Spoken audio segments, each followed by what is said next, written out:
At no point in your rambling, incoherent response were you even close to anything that could be considered a rational thought. I'm doing everything I can. Now stop calling me Shirley. The center has to be at least 3 times bigger than this. All right, it's Sincerely Unqualified. Today we have Ryan Reynolds, the Deadpool himself. We're going to talk Deadpool, a rated R superhero comedy, came through the world. Yeah. Like a bat out of hell. God. Well, not the world because it got banned in China, but most of the US. world. Yeah, but I think mostly the US, but a lot of the world got to experience this, and I'm so damn glad that we did because it hit on all cylinders. And I think you agree with me when I say, like, after this, I was expecting more rated R movies, more rated R, like Marvel or DC or whatever movies, because of the way that it slapped. I mean, that's the only way received even. Yeah. Like, I mean, you could see how well the movie was made. You could see how incredible of a production it was. But then you see the box office success. You see the general feeling of this movie. And right off the bat, I'll say, by the way, you know, like, we always default go to Osiris shoes and Cookie Monster hat. You gotta add the Deadpool shirt to it now, right? Like, that look kind of rounds out, you know, you go to Walmart, you're getting a Deadpool shirt. Oh, absolutely. I think that's the only thing you can get. It's just that logo, and you're like, all right, I know where this is going. Like, you know, like that whole look is if you wear that, that's fine. If you wear that, that's fine. We love that you're listening Very with us. stylish. We are also big Deadpool fans. Yes. We are very happy to be talking about this movie today. Before we get into it, Winnie's going to let you know a little bit about our sponsor. Go. So, Sincerely Unqualified is brought to you by Manscaped. So you can get any products on their website 20% off with code UNQUALIFIED at checkout.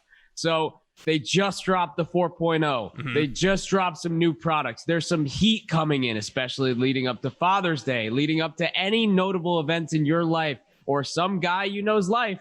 You got to get Manscaped for them. It helps out so much. You don't want to have their downstairs region looking like Ryan Reynolds in this movie after he turns into Deadpool. I will tell you that much. You could get all marked up, be looking like an ugly avocado, had sex with a more disgusting avocado. That's not what you're looking for in your balls. You want your balls to be presentable. You know, that's the one thing in a man's life we really need to care about. There's so few things that you can really change about your appearance, right? There's so few things that you can do to yourself that make you stand out, make you recognizable and remember yourself. You know, this is one of them. This is one of the ways that you can separate yourself from the pack. Just making yourself look good. You care about your hair, you care about your beard, care about downstairs just as much. Yeah, and honestly, like, they have other products. You can get the crop preserver, crop reviver. You can keep it smelling fresh down there. I mean, it's an all-around ball package. It's basically a spa day. You go order your stuff, you get it for 20% off and free shipping, and you apply that care right to your dick and balls. This is what we do as men. And you know what? Even if you don't have balls, get it for someone else. Show them you care. Just get it for someone who does. And if you're doing it, you're definitely going to go to manscaped.com. Use code UNQUALIFIED. That's going to get you that 20% off and free shipping at checkout. Yep. It's the only way to do it. It's the way to go. You are not going in the wrong direction there. If you want to look right downstairs, go with Manscaped. It's the only way. That's all we're going to say. I mean, there's no other way to put it. Realistically. No, I totally agree. Treat yourself right. So let's start talking Deadpool. So excited. The reason we're all here. We're so excited. We're going to start it out. Let's just talk. You know, we always go tomato score, and this is one hell of a score. So it's up there. Yeah, seriously. So we have an 85 critic, 90 audience. We're in the 90s. And it's kind of, I would say, a little surprising because we love it. Like, we think it deserves it. I just was expecting a little more polarized. Like, I could see some people, you know what, actually, I bet the people that didn't like it didn't care enough to go on and be like, this is bad for society. Yeah. So I don't know, because there's a difference. It's like, people see that Marvel logo associated with something, they're like, it's a family event. Let's take our kids. Even like Infinity War, all of that. Like, I know me and you went to see it. It was romantic, yeah. It was me and Kev. We had a nice date. We went out. We booked tickets a month and a half in advance. It was a whole deal. We really did. Dropped, I was on Oh yeah, we were just like in, and then we found out you could buy them that day. The theater we went to wasn't that crowded. Apparently, it was the theater incredible. in State College, Pennsylvania, which I was surprised because I would expect college people just to be like, yeah, of course I'm gonna go see that. What do I have to do? That's what we thought, and I love that we were telling our friends so confidently, like, I don't know if you guys are gonna be able to get tickets. I don't know. You guys, like, you're gonna buy day of? Like, we bought these so long ago. They had no problem getting tickets, which was kind of a confidence. You know, it knocked us down a little bit, but no problem there. I think that this movie hit because we knew a little bit what we were getting into, but it's the unexpected that we weren't looking for. So we saw that it was rated R, but for it to be a rated R Marvel movie and for it to come in and exceed expectations, because when you think about a superhero movie and rated R, you kind of think, okay, they're just going to go heavy on the gore, heavy on this, and just not really have a good plot, or maybe something they're focusing too heavy on the gore. With this movie, with Ryan Reynolds especially, and his talent, they keyed in on the comedy. They keyed in on everything that made it so great, and, you know, cursing when needed, making it like a real feel it. Yeah.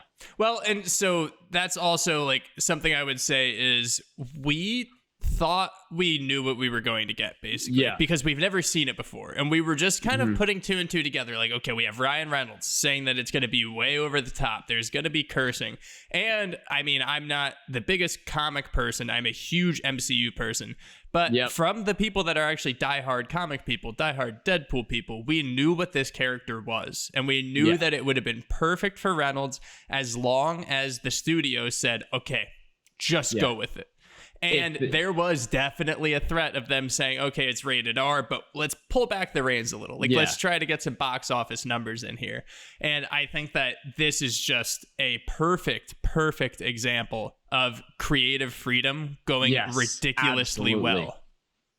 So there's so many examples, and there's a spectrum of getting creative freedom and it failing, and getting creative freedom and running with it. And this is a perfect example, like you said, of getting that creative freedom and exceeding expectations. Because with Ryan Reynolds, there was even that joke that he put out that it would be PG-13 or something like that, where it was April Fool's. There was that PG-13. They were freaking out. They're like, you're doing this character wrong. And then even with Marvel, you could think like, we have this image. Maybe we don't want to soil it with this movie about Deadpool. Maybe we do want to tone it down. But I love that they went full on. I mean, we had the Wolverine movie before this. I think that was rated R, but they went a completely different direction too. Was that afterwards? I think that might have been afterwards. It was the year after. So we had this movie, and then we had Logan, which was basically this movie if it was just a drama. And obviously it was, you know, around Wolverine. I really enjoyed that movie. I did too. I thought it was a really interesting look on the comic book movie genre, but I mean, this is just in its own right. I mean, this is a true comedy, but it's also a true comic book movie. And from what I know about the Deadpool character, and if there are people listening to this, you might be huge Deadpool fans, and admittedly, we're just not quite there. But from what we know, I mean, it's so true to character. Like, I think I played the video game a little bit. I think that I looked stuff up, you know, back in the day. I was on YouTube watching those nice, what is it? PewDiePie, Deadpool video game walkthroughs like or whatever. PewDiePie, I was like, this looks awesome.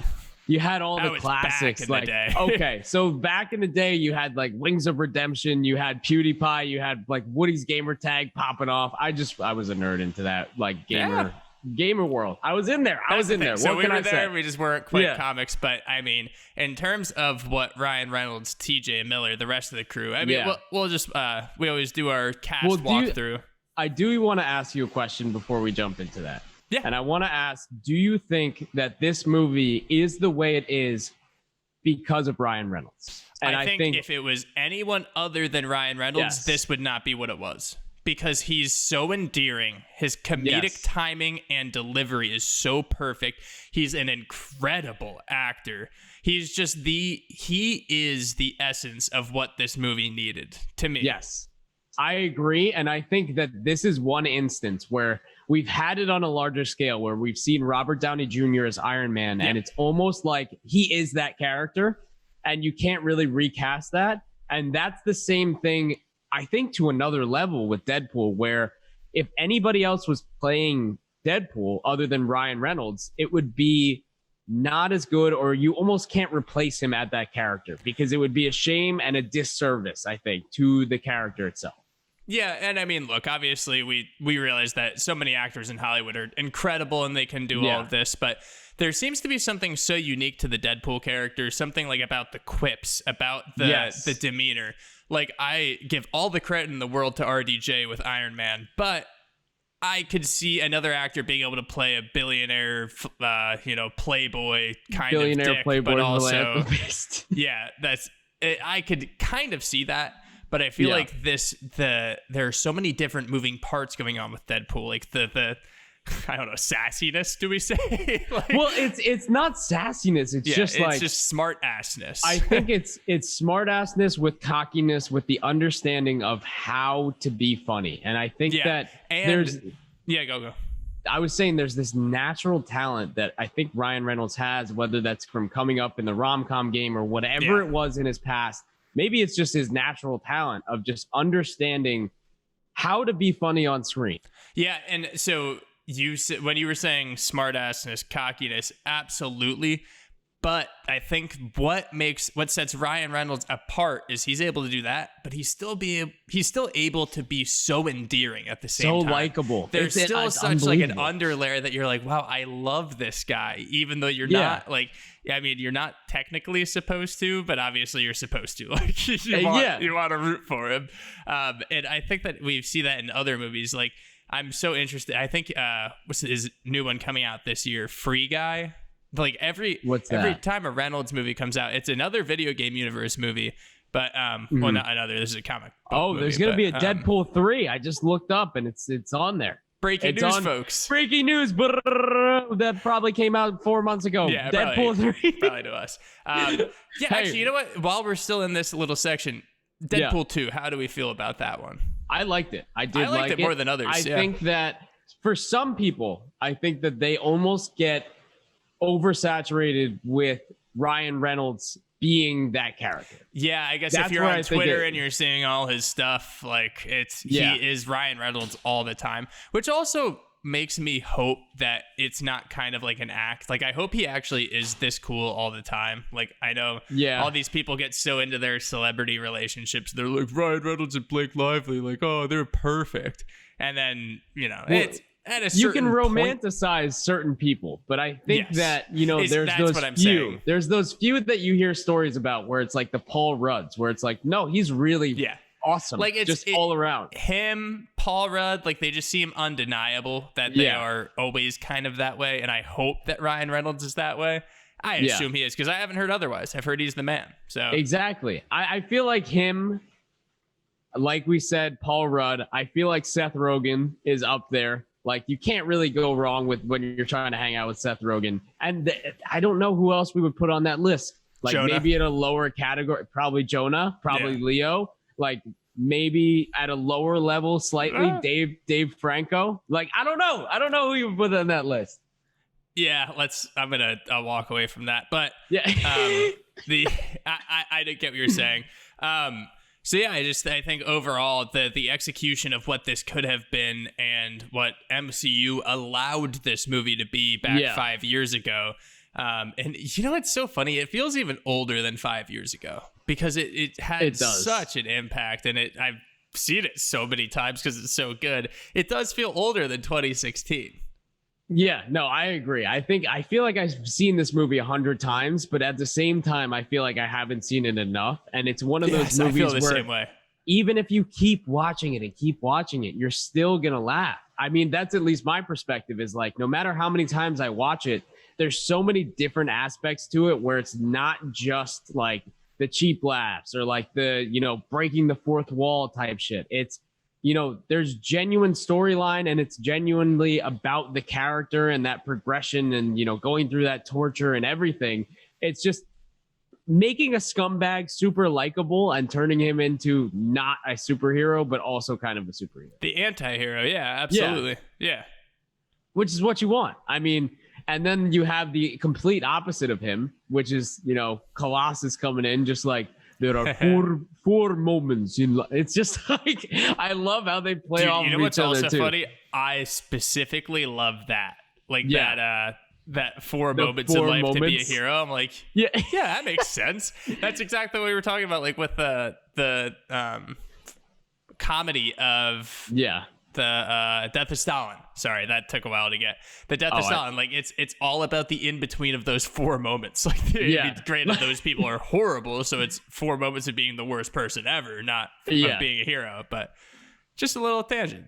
We loop in all the movies in this universe. Bring them all in. We've done Death of Stalin. We've done it all. But let's run through a little bit of the cast and because we've talked about them. Let's run through them. Let's give them the credit they deserve. So first of all, let's go director. So it's Tim Miller, and it's his feature directorial debut. And I gotta say, killed it. You just killed it. You, Tim. I know you're a big listener.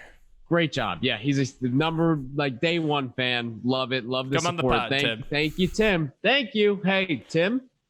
Thank you. But the screenwriters were Rhett Reese, Paul Wernick, and partially Ryan Reynolds. I think maybe more than partially. It depends on how you look at it, but he edited and worked on it with them a ton to even get this movie greenlit. So I'd say he's in that category too. Yeah. Cast is obviously Wade and Deadpool as Ryan Reynolds. Karan Soni is Dopinder, who I also loved, who's an incredible character. We'll talk about Ed Screen is Ajax. Stefan Kapucic is Colossus, the voice of Colossus. Brianna Hildebrand is Negasonic Teenage Warhead. Inexclusive Exclusives. Wait for it. Exactly. TJ Miller is Weasel. Marina Baccarin is Vanessa. Stan Lee is the strip club DJ, and God, am I happy he was in there. And Blind Al is Leslie Uggams. You're bringing it at the end with the goat. Also, you know what? Actually, folks, I do need to commend Winnie. I'm pretty sure he only got one wrong there. Really? Wait, no way. I think you did really well because those were some bad names to not bad names. Those were tough names to pronounce. I think they went in your normal warehouse. They went through Eastern Europe and they said, "Let's get the hardest names all in the cast." That was that Prague study abroad coming through for you. Oh yeah, Don't read then. The cast, everyone seemed to be casted so extremely well. Everyone seemed to really buy into the parts because it's such a movie that you do have to buy completely into, and I think that's exactly what we got. Do we want to run through the movie? You want to do a walkthrough? Let's do it. Let's run through. All right. So I love how this starts out, by the way. Yeah, I love how it's one of those throws you right in the action, and then we backtrack to figure out what's actually going on, because right away you're just like, what is happening? Like, there is so much action. What movie is it from where they go through, I feel like it's another comedy where they go through what makes a successful movie, and they're like, oh no, it's The Other Guys, I think, where they're like, well, I want to do, when he's explaining, he's like, I want to do a movie, but start in the middle, and then, you flash back to the beginning, and then you flash back to the middle again, show a little of the end. Like, that's what we got here, and it was awesome. Yeah, it actually worked out. Yeah. That was great. I love that they break the fourth wall almost immediately. So where you're getting into. It's basically like, hey, I'm Ryan Reynolds. We're here for a good time. Yeah, it's almost like necessary with this movie, right? Yeah. Like, hey, you are getting what you think you're about to get. Yeah. Or what you're hoping you're about to get. Exactly. And he's this is actually a love story, and then it turns out to be horribly morbid, and it technically is a love story, but I love that. And he was sitting there going how do we start this perfectly? And he's just thinking of what to say, and kind of that just flows out. It's like, let's just explain what's going to happen to them in plain English and just talk to the audience. Yep. That's such a cool way to start, because nowadays I feel like you never see breaking the fourth wall. It's so risky because it could be so corny, but it's done so well in this movie because it's so self-aware and so just unabashedly is what it is, that it works in this movie. And the MCU loves it, because the only other instance I know of this happening, I think, is an instance in WandaVision where Vision's just staring at the screen and like making eye contact with you as you're watching the show. And I was like, oh, okay, yeah, that's cool. But this is such an to the nth degree version of that, which is super successful. Yeah. You can go so wrong doing that. It's so risky. Could really ruin the entire movie, honestly. 100%. Yeah. But from there, we go into, how he falls in love with Vanessa, which I love. I love the whole pizza guy scene, too, where you see, like, he's a shitty person, but also kind of a good person. Yeah, where he's like one of those Robin Hood kind of things. Also, the nice guys is what we were just doing recently. Yeah. He's just beating people up, but like for the good of other people. Exactly. Yeah, like a good bruiser kind of guy, just like, I'm not going to take money from a teenage girl, but at the same time, I'm going to threaten a teenage kid with a knife and say, like, don't fuck with me. And then rightfully kiss him. so. Hey, I mean, that kid deserved it. I love where he said, like, it's just some light stalking. I was doing way worse at his age. Okay, we know you're a shitty person, but like, as we said before, it's so crazy how he's so endearing and you still like him. Like, that's the Ryan Reynolds effect, I think, is you still like the character as much as a shitty person as they are. 100%, yeah. But he falls in love with Vanessa at the bar. He runs into her as a prostitute that night, goes out, just plays skee ball with her. Just classic meet cute. Like, yeah, and I love how they start trying to out dark the other person. Oh, that was so funny. Like, I got raped by multiple uncles or something, and he's just like, they just keep one-upping each other, and it's the weirdest meet cute ever. It's like, you had a house? It's like for this movie, it's again like all this setup is just so perfect. Yeah, that back and forth is probably up there for one of my favorite parts of the movie, just because thinking up those one-ups for one another, it's like in a classic meet cute, it's like, oh yeah, like, oh my gosh, where are you from? Blah, blah, blah. It's like, I lived in a cellar with 8 other people and we scrambled for warmth every night. We didn't know what food was. I love how deep they go into it. It was hilarious. And if we're talking bits, because when we talk about movies, we always bring up the bit ability and like the clip, like anything like that, where we think something might have been a bit, or like how bit heavy a movie is. Yeah. I don't think this movie relied on bits in any sense because the plot was pretty fluid. I think that there are definitely bits thrown in there that make it work so much better. Oh yeah, like just little ones like that. Like I would consider that a bit, just Absolutely. The one up, the old dark one up. Hey, the old I didn't have a great childhood, neither did you. Let's run it back. Yeah, but they basically fall in love. Like he goes through the whole thing. I love the montage that he got, like Happy International Women's Day. Yeah, gets me every time. But he finds out he has like cancer in probably every organ in his entire body. And then just leaves and goes, and somebody approaches him at the bar and says like, hey, we can fix you, come here. Goes to this facility like Vanessa doesn't know, gets basically experimented on and injected with that mutant stuff that turns people either in mutants or they die, tortured nonstop, and just smiling throughout, like laughing throughout the torture. He's like, oh, this is all you got. Yeah. Super brutal. I mean, just very, very brutal torture. It didn't break him. And then obviously he finds a way to basically, what is it? Like he grabs the match from this. Oh, he headbutts her. Yeah, headbutts her, grabs the match, burns the place down, ends up fighting with Ajax. And then just through all the carnage, he gets stabbed through the heart, like he bent the spear or whatever. He's just sitting there, and then all of a sudden he's just now finding out what he can do. Like he's just like, all right, where do I go from here? Yeah, like what? I mean, just comes out of the burning building like nothing even happened. And I mean, like definitely wondering what happened, what's gonna happen next, because you gotta admit, I probably would too. I'd probably that was kind of messed up. I think I'd be a little lost after that. Yeah. Like everyone thinks I'm dead, just walking out of there like, oh, I guess I'm fine. Who do you text? Like, hey, you got any advice for what just happened to me? I think it rhymes with Pulverine, honestly. Pulverine? That's the only person. Yeah, I think. Yeah, the only person I can think of. But he goes back to the bar, like stalks Vanessa, essentially goes back to the bar, links up with, TJ Miller and Blind Al eventually, and just goes on a rampage to find Ajax because he said, "Oh, I can fix you, but I won't." And then speaking of that accent, Hugh Jackman. I was just thinking about that. Wolverine. Hugh Jackman? Wolverine. But he's Australian. Ajax is British. He? Yeah. Hugh Jackman is super Aussie. Super Australian. That was Aussie. Oi, oi, oi. Oi. We get it. Yeah. We shout out to our Australian listeners, by the way. Sorry about that. Hugh Jackman is Australian. That was a brain lapse. I knew that. But he goes so he goes on this mission. He's in this murder montage scene, and it is hilarious. Oh, it's awesome. For a murder scene, they do it right, where they make little bits in between the Zamboni. It's so fun. Yeah, he's like, I don't know if I can hit you. I don't know what's going on. Is it sexist if I hit you? Is it sexist if I don't hit you? I also love the suit upgrade that he's doing throughout it too.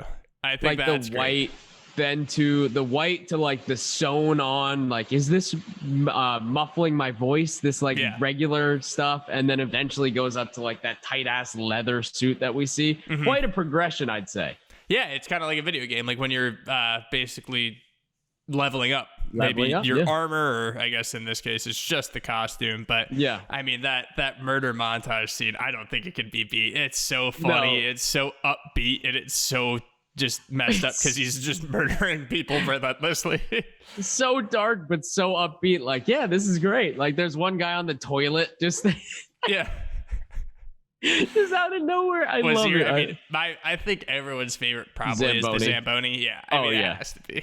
He goes, "You're gonna get killed by a Zamboni." I suppose you say, like, "You're so dead in 5 minutes." And then the overhead shot of just him being so far away. Yeah.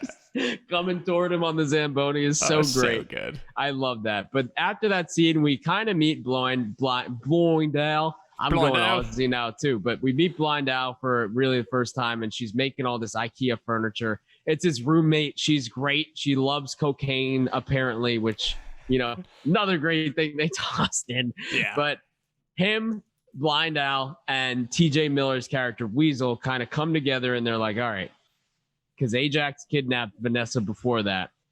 Like, all right, I got to go find him. I got to go kill him because, like, that dude stole my girl, and also she doesn't know I'm still alive. So it's probably a good time to, like, go kill him and go get her safe. You would assume that that's a good time. That's probably a good time. That's probably, because I'm assuming she's not too happy with you. Rightfully so, right? I mean, even if you're dead, she's probably like, oh, well, he did this to me even in death. Like, that dude sucks. Kind of sucks. Yeah. Oh, he dies and now this happens. Like, oh, God. Yeah, but so selfish. I love when the crew all teams up. They're getting all the guns in the apartment, which is an exorbitant amount of guns. Oh, just an insane amount. Like every single gun in the tri-state area was in there. Oh yeah, just coming at it. And not only do we get Weasel, Blind Al, and obviously Deadpool together, but who takes him there? Our man Dopinder. With, as we didn't touch on, but when they first meet, his Gita, who he is in love with, got stolen from him by his cousin. So Deadpool is driving around, and he's got the teenager in the back, Negasonic teenage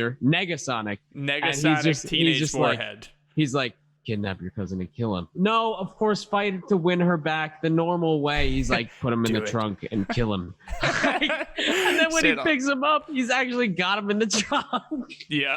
And then, I mean, something we didn't touch on is all the funny X-Men stuff going on. So obviously we had Colossus throughout and Negasonic Teenage Warhead, and they're kind of trying to recruit Deadpool in a way. And Colossus cares a lot more. Colossus is trying to make sure that he's using his powers for good, and obviously since it's Deadpool, he's like, no.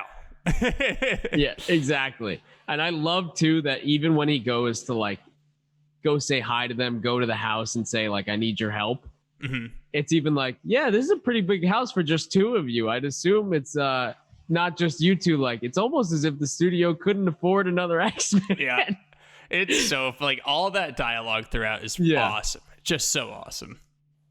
I mean, I love that they're just making fun of their own situation. at the same time as just like just Perfect. acknowledging the fact, because we're all thinking it like there's not just two of them in that house. Yeah, we like, know that it's a school. Like we it's kind a of school. know Colossus. Yeah, We don't really know Negasonic Teenage Warhead, so like exactly. obviously there's some issues here. And it's also like, is everyone on summer vacation? Are they all just hiding when he pulls up? Because they take the jet. It's like, where is everybody else? Quicksilver just grabbed them all out when they saw him show up. Just time traveled back. They're like, I can't deal with his shit today. Like, we're going back to the 70s for one day. I'll run you all back. And senior year, everyone's hungover and they called in sick. Every other X-Man called in sick. Every other X-Man is in the other timeline.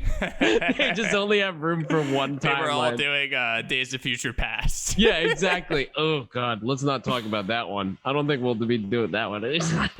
What about, what was the really bad one? With which one? Sophie Turner. Oh, God. The Scarlet... Apocalypse? Yeah. Apocalypse? Or, no, X-Men. Most I don't recent think I saw film. Scarlet Witch. I know the Scarlet Witch Not one Scarlet Witch. Oh, it was New Mutants. Dark Phoenix. Dark Phoenix. Yeah. But Ooh. I'm thinking the one before. I think it was like Apocalypto or something. What would you Regardless. Apocalypse? Yeah. Apocalypse. Which one? What would you rather watch? Dark Phoenix or the entirety of season 8 of Game of Thrones? Game of Thrones for sure, and I haven't seen Dark Phoenix. Yeah, no, I'm just saying both Sophie Turner, both a little bit under what we expected, if we're being honest here. But we won't go too deep into that. It's so hacky just to talk about how bad season 8 was. That's why we're not going to do it. Yeah, we're not going to do it. I just asked you what you'd prefer, both Sophie Turner movies. But we'll get back to this movie. Yeah, we're around the end. Yeah. We're moving quickly through this. Extracurriculars. But basically they battle against, it's Colossus, Negasonic, and Deadpool fighting Ajax and everybody there for Vanessa and kind of to help her out, just get her free, help Deadpool get her back. Eventually, obviously, they win. He's fighting against, what was Gina Corona's character's name? Actually, I'm blanking. I'll look it up if you want to keep going. I got it. You go ahead. I'll look it up real quick. All right. Well, so basically, like, it's so cool how they're just having their separate battles, and then you kind of have Colossus helping out. Like, you kind of have Negasonic Teenage Warhead helping out. Angel Dust? Dust. Yes, that's fair. So there are these crazy fights going on all around, and there's so much insane VFX. Like, there's but it obviously looks good. It's a huge studio movie. Oh yeah, it looks fantastic. It's just funny that, like, I feel like that budget.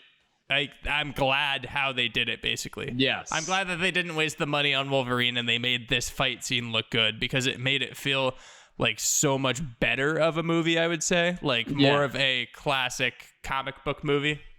Yeah. I think that it made it more of a... I like that most of, I feel like, the VFX fund was left for that end battle. Like, they were like, if we're going to ball out somewhere, we're going to ball out there. Like, the beginning, we can do fine with just some typical stuff, but the end, we're throwing everything at. Absolutely. And they even had a little Bob from Hydra in there. It was just like, hey, Bob, because that's a comic thing, too, where it's like Bob is the guy he said hi to, and he kind of helps out Deadpool, I believe, in the comics, and he's Bob from Hydra, but they had licensing issues, so they were like, we can't have the Hydra, but we'll have Bob in there. So much licensing stuff and behind the scenes, like insane. Easter eggs. I love it. It all needs to be under one roof, though. Like, just cut the shit, honestly. Figure it out. They did well at it. Business gets in the way. I know. It's understandable. I think it's so much better without it, honestly, because this would have just been like a regular Marvel movie if we didn't have all these licensing issues that they directly called out in the script, I agree. I think it makes it adds a little, it's like the sprinkle on top that pulls everything together. It makes it so much better. Yeah. But I mean, then we have our happy-ish ending of, like, he's still a popcorn kernel that got a little too dry, and he's with Vanessa. And just, she's like, after a lot of drinks, I'll still sit on your face. And that was a happy ending. Yeah, that's that Deadpool happy ending. And then he obviously kills Ajax, too, which is very nice. There are 4 moments just going on and on, just shoots. Was he Scottish? There are 4 moments. I'm not gonna. Can you cut that out? Can you Wait, cut which it one out? was it? No, I'm not. Nope. When have we ever cut anything out? Never, but you got to do it that time. Tagline: comedies aren't pretentious. Podcasts about them shouldn't be either. We're not cutting it out. We're leaving. We're it not an accents pod, but we are an early 1940s podcast. Hey. I'm not gonna do it. Do you want to go into character for character? Yeah, I'm Kevin Hart. Yeah, absolutely. Hey, Hell yeah, I'm Mark Kevin Norman. Hart. Yeah, Come on the pod, Mark. comedy. Hey, also comedy. a huge listener. Comedy. Yeah, is your favorite? Also, I think that a few days ago on Thursday, apparently there was a huge podcast that Giannis Pappas, Whitney Cummings, and Mark Norman did, where they got drunk and talked for like 5.5 hours. Apparently that's going to be exciting. We're recording very early this week, so we're recording the day before that. But let's go on to character for character. That's your this week in comedy section. Just sprinkled in there. Whitney got drunk off hard good. kombucha. Yeah, Whitney got really drunk off hard kombucha, and everybody else was really hammered. And it's 5.5 hours. Comedy. But character for character, I'm going with Blind Al, the goat of this film, the cocaine-loving, IKEA-building goat who's gonna search for that ton of cocaine even if she doesn't think it's there. Yeah, it's the perfect matching to Deadpool throughout this whole movie. No doubt about that. And then another great accent to Deadpool is just Dopender. I mean, he's so funny. Like, the most lovable guy that also wants to murder his the guy who took his girl. Tea, biscuits, shrimp, Barbie, Deadpool, Dopender. Combinations through the years. Those are insanely good. Beautiful. I think we mentioned enough scenes that we love. I think we can confidently say that the montage. Yes. Yeah. And I will say the opening credits, I will say, where they, instead of list people's names, they just do the they do like the director who's getting overpaid. Oh, I have it. It's a hot chick, British villain, comedic relief, moody teen, a CGI character, a gratuitous cameo produced by asshats, written by the real heroes here, directed by an overpaid tool. That was incredible to me. Yeah. Oh, that's very good. Ryan Reynolds being one of the writers and probably having a hand in written by the real heroes here is just so much better. Yeah. Knowing that too. Absolutely. But yeah, that for me was probably my scene. I'll obviously got to take the murder montage, like we said. The Zambonis. You can't beat a Zamboni. We'll take specifically the Zamboni. I think we'll go on to lines. That wins out. All right. Yeah. So lines for me, I talked a little about it before, but one of them was Colossus saying, like, let's go talk to the professor. And Ryan Reynolds is just, McAvoy or Stewart. These timelines are so confusing. Love it. Calling out that actors' names. Like, most of ours have to do with the fourth wall breaking or like the references to the lack of budget or whatever, because my next one is Ryan Reynolds. It's, you might be wondering, whose balls did I have to fondle to get my own movie? I can't tell you, but it does rhyme with Pulverine. We already mentioned that one too. But yeah, very, very self-referential. Oh yeah. I almost don't want to take this one because of the pronunciation, and I don't want to skew it, like, because he does it so well in the movie, but it's do it. So it's when they're building the IKEA stuff, and he goes, I'd have taken an Emnes or a Trisel over a Urdo. Oh no, I didn't get excited until I saw the Kulen. Just going off about IKEA names. Classic IKEA banter. I love it. Yeah. Also why, like, when I moved in here, like, I don't know, maybe a year ago or so, and I was walking through IKEA with my fiance, I was just loudly saying all the names, probably extremely incorrectly, just to hopefully get people to look at us like, what an asshole. Who is this person saying these obscure names just throughout the store? Like, is he okay? Like, hey man, we get it. Bjornenskaden. Like, they're fun to say. Hey, just say couch and move on. Okay. Yeah, we get the brown one. The brown one. Yeah. Hey. My next one, or I guess last one. My favorite line throughout it. I think that mine is so much. I like this one so much more than the other. They're talking about the suit, and he just says, "Please don't make my super suit green or animated." calling out. And Direct also, call-out. I think it's just like this year, maybe a few months ago, he just he just watched Green Lantern for the first time, apparently. Yeah. Because I knew it was like kind of bad. That this was kind of when I think it was on HBO, and I wasn't exactly on Twitter or not plugged into movie Twitter. We didn't get inundated with opinions. It was at least earlier for that. So I was like, this movie is just, it's whatever. It's a dumb kind of superhero movie, whatever. I'm sure if I rewatched it again, I'd be like, this is. Yeah. Well, if you watch it after watching this, you'd probably have a different viewpoint. Oh, I'm sure. Think. That's why I haven't watched it. Yeah, I think that's a good call. That's a good call. Is there a subgroup of people that actually really stand for the Green Lantern movies? There has to be. There are probably people who saw it and got really excited about it because of what it was, and were like, they're a hardcore on team. Like, I won't admit it's bad, even though everybody who was involved is like, yeah. I wonder if it's gonna hit The Room. No, it's because it's like they tried, like Tommy tried without trying, while trying. Tommy super really hard. tried, though. Yeah, no, I know, Tommy but really tried. He tried in a way that's not like, let's throw $68 million at this and he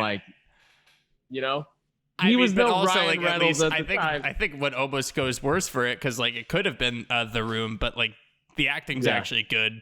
That it's just everything else is bad. The bad acting in The Room makes it what it is, I feel. Yeah. No, I agree. Hi, doggy. You're my favorite customer. Wait, what was the guy's name? His name is John. What is it? Oh, God. John Boy? No. Are you talking about Chris R? Chris R. His name Chris R. Chris R. You call him Chris R. That's John B. We literally got that in a show, and everybody was like, "That's fine." But when he said Chris R, people got upset by it. Yeah. Not upset, but weirded out. Chris R. Do you want to do our honorable mentions? Yes, let's do it. Right. I know you had one specifically in mind. I don't know if you said it before, but I did. Okay. So we'll get rid of that one. I'll do the first one here. Okay. Today was about as much fun as a sandpaper dildo. There were so many little ones like that, but I think that one was great for sure. And then I love, you think Ryan Reynolds got this far on his superior acting method? That should have been one of our favorites, because that's incredible. Him literally saying that. And then, R.I.P. our absolute guy as big Marvel fans, Stan Lee. You can't buy love, but you can rent it for 3 minutes.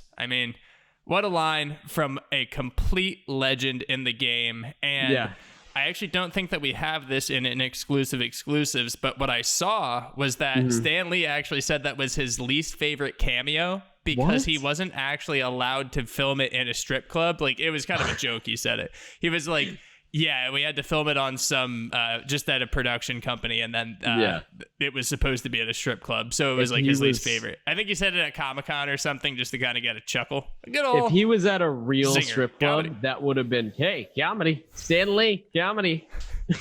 If he was at a real strip club, that would be insane. I also think it's so funny seeing him not as a bus driver or a janitor, as a strip club DJ, this 87-year-old dude. Next up is Chastity. So good. Yeah, very good. I was all in for that. Oh, absolutely. Yeah, you can't not be. Anything, any one of Stan Lee's cameos in these movies is just fantastic. This one is particularly great. But we'll officially move on to Inexclusive Exclusives here. And let's do it. We'll talk, because we were talking about Ryan Reynolds with this script, and he actually said that the first thing that they put in the script was Angel of the Morning by Juice Newton, and it was the song that was used in the opening credits. So they knew they wanted that, and they were gonna put it in there. And it fits so well. I love it. It is perfect. Also, big props to Reynolds in this, obviously. He was the first actor to be nominated for a Golden Globe for playing a Marvel character in this movie. So first Marvel movie nomination. Yeah. Hey, first recognition as Marvel and in a comedy. So we're good. Comedy. And TJ Miller, who was great in this, I gotta say, incredible fit. He felt that he was cast as Weasel in this movie because he looks like a superhero whose power is spilling mustard on his shirt.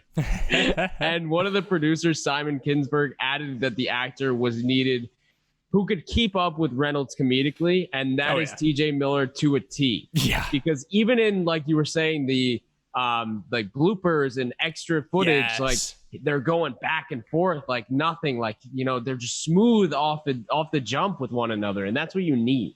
Oh, yeah, absolutely. Yeah, I was telling Whitty, and I bet if we put this fact on TikTok, it's that one of the bloopers is going to make it in there, because I was watching it and I was not surprised at all to hear like 20 different versions of TJ Miller's lines. Just like, you look like so-and-so, and they're probably so off the cuff. Those are the most fun, I feel like, for either comedians or actors to like have that free reign of like, either you look like or you are. Oh, that's my favorite thing. Open-ended. You look like, and then something extremely specific. Oh, it's so fantastic. So good. And Ryan Reynolds revealed during an interview with Google that the taxi driver Dopinder is named after a kid he knew in elementary school that died after being struck by lightning, which is super sad, but it was kind of a tribute to him.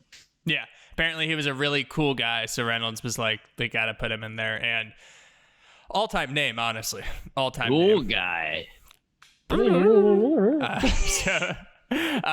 We mentioned him a lot, but in terms of the count, like how often it actually happened, if you include the opening credits, there are actually a total of 23 fourth wall breaks in this movie. That's a lot for like what is it, 90-minute runtime, probably around there. I think it's like an hour 40, but even so, for it's 23, crazy. Even one is a little bit like, holy shit. This is an hour 40 and 23 times. Yeah. That's we also mentioned this throughout, and the the factor is just that there were plans for cameos from various other X-Men, like Wolverine, obviously, because, you know, Ryan Reynolds was Deadpool in Hugh Jackman's Wolverine movies, but the studio just said it was too expensive. Like, the licensing was just too much. So that's when we get the line, "Big house, funny I only ever see two of you." It's almost like the studio couldn't afford another X-Man. I love because that. they couldn't. Yeah, exactly. Like, they which literally we knew from the not. movie, so it's barely like a fun fact, but got to point it out. And I love that they too had like little notes to the old Deadpool in this, like the action figure they had in one of the scenes was like the action figure of the Deadpool with a bald head, mouth sewed up, like katanas coming out from his arms. It was an awesome fight scene, by the way. It was, but that I'm so glad that they changed that Deadpool, because being the end to that character. And they even had the line in this where Ajax said to him, like, if you're so annoying, I'm going to sew your mouth shut. Yeah. He's like, you don't want to do that. But those two were like little touches to that old Deadpool, which was really cool. They tossed that in. Mm. But in early drafts of the script, there was a joke in it that it revealed that Deadpool's mask was going to be a store-bought Spider-Man mask that he turned inside out. But it had to be cut because there were legal issues, like Spider-Man's rights being owned by Sony and later partly by Disney. So there was a lot of legal issues that went in with knowing it was a Spider-Man mask. So that would have been funny, but I think it was good that they avoided it. Yeah, it's not worth the headache, but that would have been an awesome bit. Yeah, I think so too. And due to the we've mentioned a lot about the VFX and everything and kind of the budget that went into this film, but because there was a small budget, like relatively small, we're not talking like $2 million. Smaller. We're not talking Napoleon Dynamite budget here. We're talking like studio movie small. Yeah. So because of that, Fox refused to pay the writers to be on set to work on the script during the production. But Ryan Reynolds is Canadian and was not going to take any of that. So he decided to pay all of the writers out of his own pocket just to have them around to help out during filming. Good guy, Ryan Reynolds. That's awesome, too. See, and that proves our point of good guy on and off camera. Yep. Good Ryan guy. Reynolds stands. Wants a good movie, just going to do whatever it takes. Good guy. Stamp of approval. Yep. Unless he does something wrong, then revoke stamp. Revoke it quick. We retain the right to revoke that, but for now, stamp of approval. Yes. So... yeah, mentioning VFX and this budget, possibly it all went to the end of this, and I have a feeling that that's what happened, because the VFX supervisor and his visual effects coordinator, they actually were only planning about 700 VFX shots for the entire movie, but it kept growing, and it grew all the way to 1,200. So it almost doubled. Like, that seems like a lot still, even 700. 700 is a lot. And like, I mean, obviously, comic book movie, you're going to get that big action movie, but 1,200 is for that runtime is insane. And obviously we saw it all, and it was all fantastic. But the stat lines in this movie: 23 fourth wall breaks, 1,200 VFX shots. Talking numbers, folks. Talking numbers. Getting down in the stats. Getting down in the. So, Negasonic Teenage Warhead was actually a last-minute addition because they felt like they needed more X-Men. There was only Colossus at first, and then they were like, well, we don't have that much of a budget to work with. We can't just throw in like Wolverine or anything. So the writers basically got a huge list of names, and they didn't even know what her powers would be. They were just like, yep. Nope, we're using Negasonic Teenage Warhead. Like, this is gonna be awesome. I mean, that's fine. I mean, it worked. One of her powers was being a teenager and just being that quiet but mean teenager. I think that was the power that held the most throughout the movie. Yeah, so much comedy came out of that too. Yeah. Hey. I'm not going to do it again. And the Deadpool costume itself, which was a dope costume, like, you have to admit, it looked awesome. And it looked like, number one, looked like a bitch to get into. There was kind of a reason for that.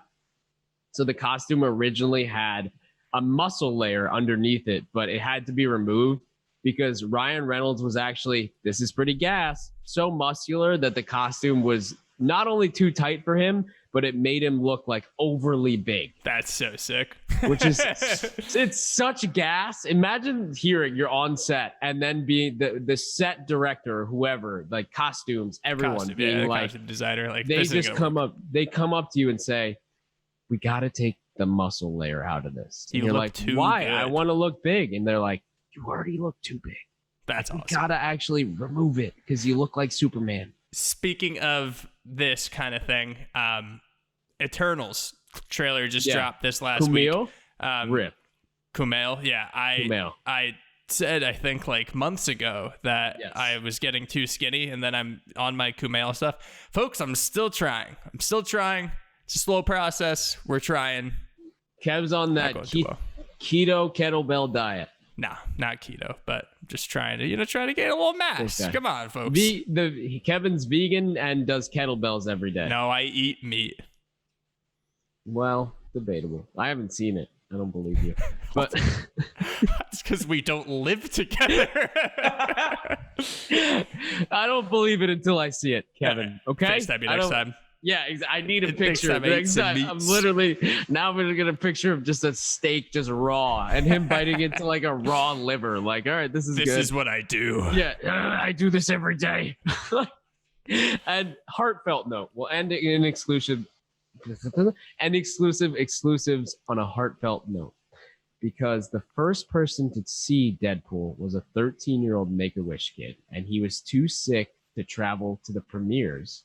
So Ryan Reynolds brought the film to him and showed it to him. That's so awesome, because I feel like that's so perfect for like, and also Ryan Reynolds did a lot with Make-A-Wish with other kids, like went to children's hospitals as Deadpool. And honestly, like, I feel like that's such a big thing. I know kids like regular superheroes, but there's such an appeal to, like, I feel like if you kind of have like a terminal thing going on, I feel like there could be a huge appeal to Deadpool. Exactly. And Kev was a big Thon guy. He danced at Thon. It was a big deal. Shaved his head for the kids. So he can personally attest to doing this, how good of a person you are. I can at least say, like, taking it from Kevin's perspective, looking at Kevin doing that, this is on that level of being a good person. So another stamp of approval. We're stamping it on Ryan Reynolds. Ryan Reynolds is officially stamped. There's no revoking that sentiment, but that got too nice to me. Let's bring it back. We're gonna do some. Kevin doesn't eat meat, and he's also a bitch. So next Thank you, sir. Yeah. So we're going to be doing nice to your friends and tear them back down. You have Bring to them tear back them to down reality. repeatedly. That's what we do on this podcast. We are going to be doing second draft, second laugh because, like we said, there's just not much going on this week in comedy. Yeah, Lots of tours being announced. Hey, I'm actually tours. planned out through basically like 2022. We got Andrew Schultz, we Segura's got Nate going on Bargatze, tour. we got Segura, we got Nikki Glazer. Yeah. Probably Bert when he gets back from movie time. That's all I can think of right now. But yeah, so everyone check out your local venues. Make sure you get into those shows because they're going to be awesome. There's going to be a huge wave of comedy coming, and we're all here for it. Comedy. So comedy. The amount of time. Norman's bumping around improv. He's bumping around clubs. Yeah, I'm going to see Norman in September, but it's just he's not doing like a theater tour. It's at an improv. Yeah. So clubs, go see him at your local clubs, folks. Support your local establishments. Comedy. Hey, support them. We'll do second draft, and we're not going to do any second laughs here because there was a sequel that we enjoyed, but kind of pointless talking about a potential sequel when there wasn't. Because there was one. do you want to talk about? Do you want to talk about third laugh and speculate about the third one? We could, but I'm not totally firmed up on how the second one ended, so I don't want to. Neither am I. Let's avoid speculation. We're going to do 2 second drafts. You're going to tell me which one you like more. We're going to break them down. Okay. Let's do it. So at the end, Dopinder actually comes back with all the guns, and he has the serum to cure him. So it's like, oh, this is awesome. How did he get this? Like, we thought maybe somehow he was like, I don't know, like double agenting with Ajax or something, or it just, it's Dopinder. He has it, of course. Of course, that's what he's been there. He's been a secret agent the whole time. And he's just so the movie, it's about to end. He gives it to him. He takes it. Reynolds just drops dead. It was all Dopinder's plan all along. It was poison that somehow he was able to actually fully kill Deadpool, and this was all a mastermind plan by our man Dopinder. I was gonna say, and then it turns out to be Loki, and then everybody's just like, "Holy shit!" He comes in with the Tesseract. just like Dopinder switches forms, and it's just Loki standing there, like, finally, like, what the fuck is going on here? Everyone's like, "Wait, what? This hasn't happened for like 5 years yet. These are supposed to be separate. What is going on here? This Disney Plus show hasn't been announced for 5 years yet. Like, is this the Owen Wilson show start? Is this what we're doing? Is Owen Wilson in this one? Yeah, what? like. He shaved his head and went, wow, you killed him. Did you know that he co-wrote Rushmore? Oh, I had no idea. Did you know that he co-wrote like every one of those movies? Yeah. But we'll go from there.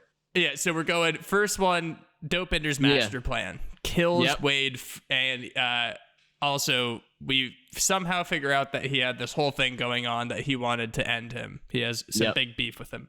That's the justification. So when he's stalking her kind of, and he sees her, but he doesn't want to say anything. He's like remaining a distance. He doesn't know what to do. So as she's walking, he actually notices there is a piece of rope hanging from a fire escape that lands roughly like 6 feet on top of her head. So he goes on the fire escape, climbs down the rope, and then turns upside down. She lifts up his mask and they kiss. And also it's raining, by the way. Then obviously the rest of the movie, they just gotta live out. Does she change her name to MK in this situation too? Yes. Does he? So actually, no. Let's think here. Do they? She changes her name to Lucy Diablo. And her middle name is Susan. I'm trying to think, because MJ, Mary Jane, I'm thinking, I just thought of a drug and I went LSD. I blanked. Okay. I totally blanked. And then does Tobey Maguire walk by on the street and go... He does the dancing thing. Yeah. He's like, yeah. Yeah, well. Playing basketball with everybody, like catches punches. Yeah, the whole deal. They were pretty weak this week, but, I had a time crunch going on. I'm going to have to... I'm gonna go with the Tobey Maguire just because we added solely Tobey Maguire for the fact that we added Tobey Maguire in there dancing. Just hey. What a ridiculous thing to put in a movie. He's going to be back too. A whole lot of movie stuff going in. See, we don't have one This Week in Comedy or Movie section. We're sprinkling it throughout. We're sprinkling. Hey, we're sprinkling. Mary. I need to sprinkle that in too. But yeah, just got to. Every week. Yeah. I want a total Mary count of how many times we've said Mary. Oh God! If you're a fan and somehow you've been keeping track, I don't know that we're gonna get that. I want to though. Honestly, it might be in the thousands at this point. Yeah, it probably would be. So like we said, we recorded this early. We got some Memorial Day plans going on, so we all hope that you enjoyed your Memorial Day. Maybe we'll release something like on our Instagram, maybe even TikTok. We'll try to get some of your guys' opinions on what you want, since we're going to have a little bit of an extended period of time. So definitely let us know what movies you want to do. We'll get those watched and we'll do them. We definitely want to keep going with this.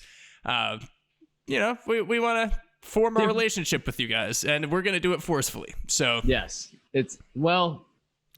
forcefully. So please rate, subscribe, do all that good stuff for us. Kevin's been doing a lot of stand-up, and he's starting to act like Louis C.K. But we might cut that. I think that's no, we'll keep that in. No one's listening anyways. Okay. Look, if you're still listening, we consider you a fan. Hopefully that just made you laugh.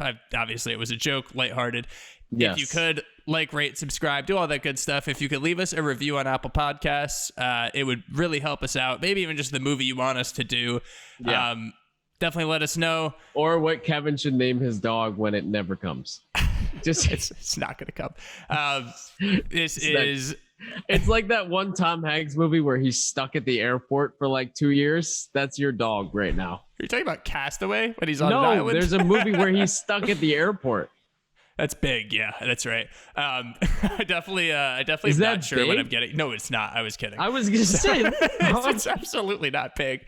But, please do that stuff for us. It would really help us out. Yep. But we will talk to you next week. I'm Kevin. I'm Winnie. And we'll see you at the next episode. And what? Did you just blank? Yeah, I did. Fuck. Murr. Toby McGuire. Dancing. He's out there dancing.